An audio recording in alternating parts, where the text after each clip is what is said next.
Friend, ఆషాఢ మాసం వస్తుంది కదండి. విలేజ్లో అందరూ కలిసిన ఆషాఢ మాసంలో గోరింటాకు పెట్టుకుంటారనమాట. గోరింటాకు పెట్టుకుంటే ఎంత చక్కగా అంటే పెళ్ళి కాని వాళ్ళు ఆషాఢ మాసంలో పెట్టుకుంటే మంచి మొగుడు వస్తారని అంటారు. పెళ్ళైన పెట్టుకుంటే భర్త మంచిగా చూసుకుంటారని అంటారు.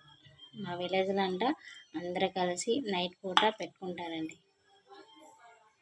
ఆషాఢ మాసంలో గోరింటాకు పెట్టుకుంటే ఏంటంటారంటే, నాకు తెలిసినంత వరకు ఆషాఢ మాసంలో కొత్తగా పెళ్ళైననైతే భర్త ఆరోగ్యంగా సౌభాగ్యంగా ఉంటారని అర్థం. అదే పెళ్ళి కానడైతే భర్త కోసం ఆలోచిస్తున్నారని అర్థమని ఆషాఢ మాసంలో పెట్టుకుంటారని. మా విలేజ్లో అందరూ కూడా పెట్టుకున్నారు. చాలా బాగుంది. నేను కూడా ఈరోజు పెట్టుకున్నానండి. నా వీడియో నచ్చితే లైక్ చేయండి, సబ్స్క్రైబ్ చేయండి.